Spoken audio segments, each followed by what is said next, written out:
persentase yang kelima, yaitu akan dipresentasikan oleh Ibu Imas Sulfiani SPD dari SMA Negeri 1 Banjarharjo. Waktu dan tempat 15 menit mulai dari sekarang. Terima kasih. Bismillahirrahmanirrahim. Assalamualaikum warahmatullahi wabarakatuh. Waalaikumsalam warahmatullahi wabarakatuh. Selamat pagi. Ya, masih tetap semangat ya Bapak Ibu. Terima kasih atas waktu yang telah diberikan kepada saya.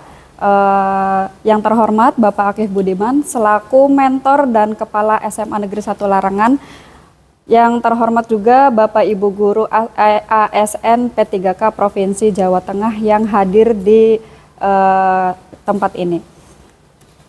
Puji syukur kehadirat Allah Subhanahu wa Ta'ala yang telah melimpahkan rahmat serta hidayahnya kepada kita semua sehingga kita bisa berkumpul di acara pada pagi hari ini dengan sehat, selamat, dan berbahagia. Berdirinya saya di sini, sebelumnya perkenalkan nama saya Imas Sulfiani, saya guru mapel Bahasa Jawa di instansi SMA Negeri 1 Banjarharjo. Saya di sini akan memaparkan hasil laporan akhir orientasi pengenalan nilai dan etika instansi bagi pegawai pemerintah dengan perjanjian kerja atau P3K di Jawa Tengah. Pendahuluannya, orientasi P3K dilaksanakan untuk memberikan wawasan terkait tugas dan fungsi, nilai-nilai serta etika jabatan maupun identitas Jawa Tengah meliputi visi, misi, peluang, tantangan, dan rencana kerja pemerintah yang dipandang perlu diketahui oleh seluruh P3K termasuk di dalamnya guru yang tentunya sangat bermanfaat dalam menjalankan tugas yang diemban di bidang pendidikan.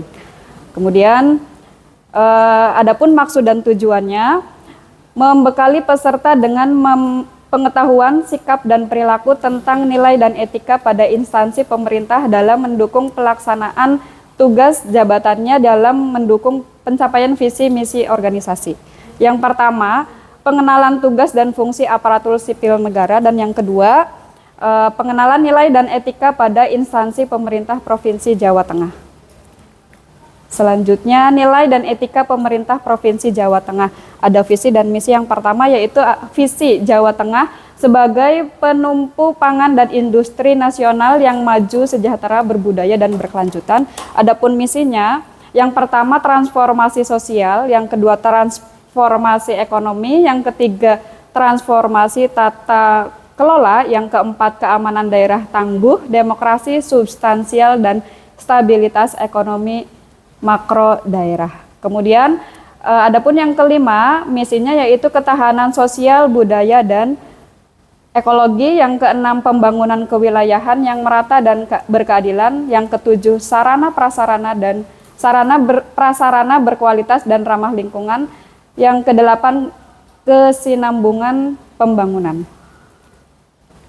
Selanjutnya yang tertampil di situ yaitu visi dan misi OPD, yaitu SMA Negeri 1 Banjarharjo. Yang pertama, visi SMA Negeri 1 Banjarharjo yaitu mewujudkan generasi unggul yang berkarakter, berwawasan, berprestasi, berdaya saing, berlandaskan iman dan takwa.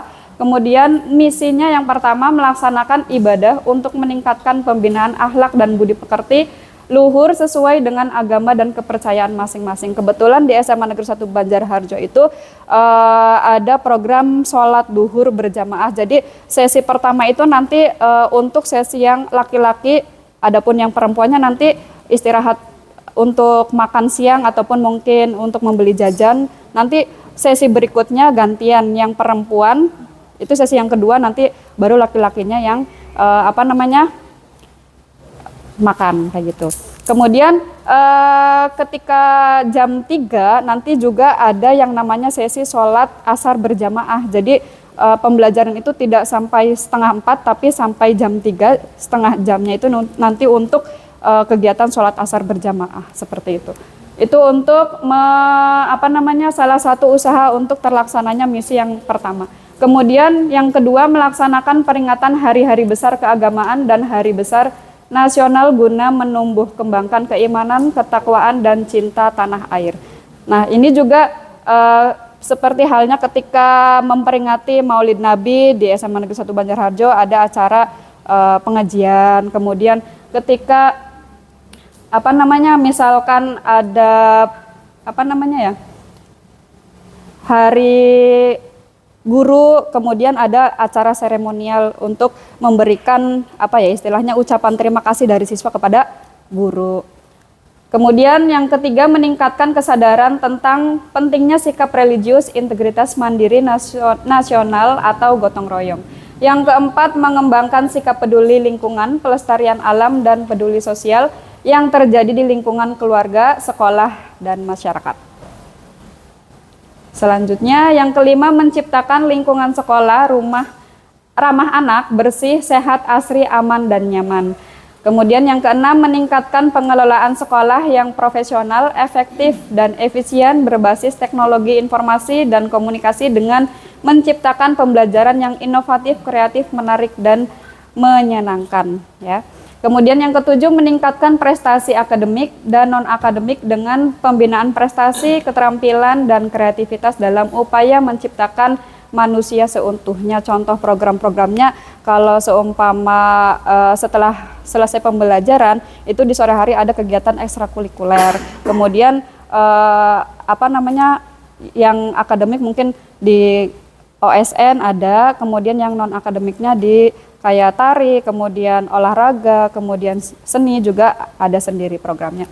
Kemudian rencana hasil kerja P3K, ya, rencana hasil kerja tahunan pada tepatnya. Yang pertama, unit kerjanya SMA Negeri 1 Banjarharjo, jabatannya guru ahli pertama, masa kontrak tahun 2023 sampai dengan 2008. Tujuan instansi unit kerja mandiri yang pertama, meningkatkan pengalaman nilai-nilai ajaran agama sehingga terbentuk generasi yang berintegritas, beriman, dan bertakwa kepada Tuhan Yang Maha Esa serta berakhlak mulia.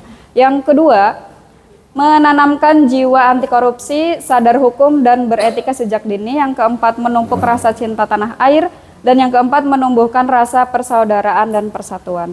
Adapun selanjutnya yaitu mencetak generasi yang cerdas, kreatif, dan inovatif. Yang keenam, mencetak generasi yang terampil dan berprestasi. Yang ketujuh, menumbuhkan sikap peduli dan kasih sayang terhadap sesama. Yang kedelapan, menumbuhkan sikap peduli lingkungan. Yang kesembilan, mencetak generasi yang mampu mengikuti perkembangan TIK. Terakhir, mencetak generasi yang mampu memanfaatkan TIK sesuai nilai-nilai budaya bangsa.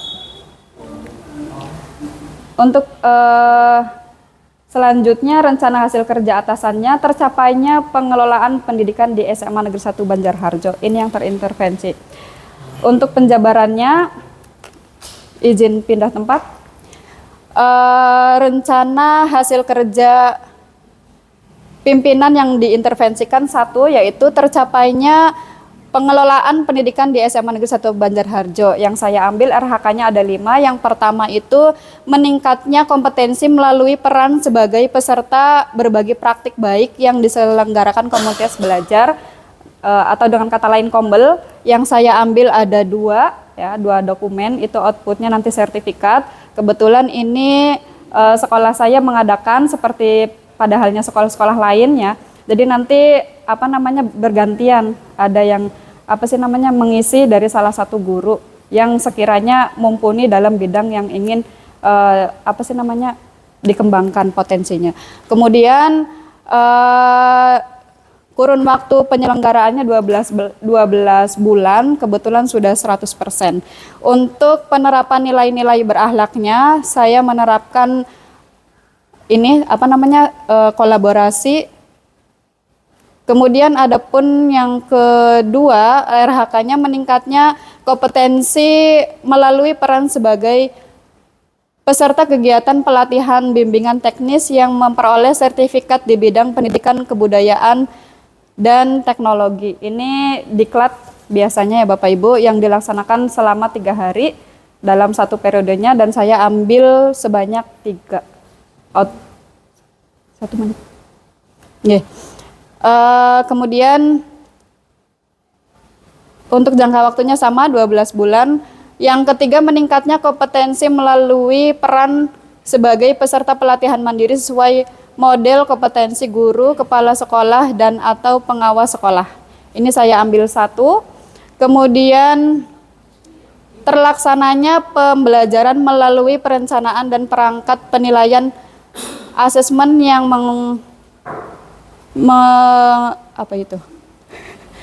intinya ke kurikulum operasional satuan pendidikan atau KOSP. Ini biasanya berisi tentang perangkat pembelajaran yang isinya itu ada modul ajar dan ATP. Dan yang terakhir tersusunnya kurikulum operasional satuan pendidikan atau KOSP sebagai acuan dalam peningkatan pembelajaran. Ini saya ambil satu dokumen, sama waktunya 12 bulan, sudah tercapai 100%. Di sini saya menerapkan nilai kolaborasi, kompeten, juga berorientasi pelayanan. Ini ada dokumentasi kegiatan minggu pertama, yaitu Zoom MOOC selama 3 hari. Dan ini kegiatan mentoring yang dilaksanakan di SMA Negeri 1 Larangan dan melalui Zoom daring yang dilaksanakan kemarin pada hari Rabu tanggal 20 November 2024. Mungkin cukup sekian, barangkali ada pertanyaan. Monggo Bapak Ibu. Monggo. Termasuk Pak Sakit, tadi beberapa yang disampaikan di kita seperti biasa, namanya mengenai angka. Sini saya ingin tanya yang pertama, kesulitan apa yang Mas temui ketika membuat atau memenuhi Terima kasih Bapak Ivan atas pertanyaannya. Kesulitan yang saya temui ketika memenuhi RHK yang saya ambil yaitu kendalanya pada waktu. Ya, karena kebetulan saya mengampu 30 JP, jadi lumayan agak sibuk di sekolahan. Jadi ketika ada waktu luang, saya bukan hanya fokus pada administrasi saja, tetapi juga fokus pada tugas-tugas siswa. Jadi saya setelah jam mengajar ada waktu sisa, ya saya untuk ngoreksi tugas-tugas siswa. Ketika di rumah, ya sudah, saya sebagai seorang istri, seorang ibu, garapannya ya beda lagi, bukan garapan sekolahan ya. Saya fokusnya di urusan rumah tangga.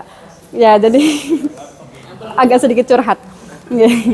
Jadi biasanya kan diklat-diklat itu dilaksanakan pada waktu malam hari nggih Bapak Ibu kebanyakannya.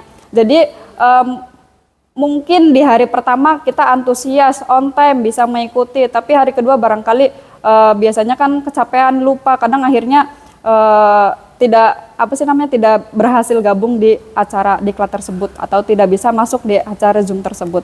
Akhirnya ya itu agak sedikit ketinggalan untuk mempelajari apa yang disampaikan oleh narasumber atau informannya itu tadi. Akhirnya hanya bisa mengikutinya lewat YouTube secara online kayak gitu, hanya ulasan-ulasannya, jadi tidak interaktif lagi seperti itu.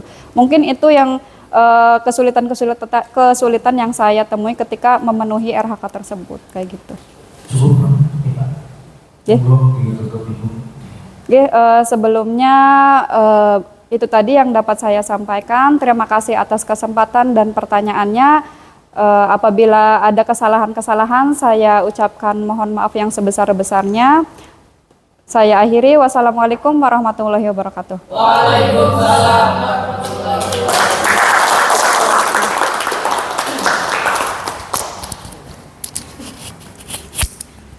Pak Ivan.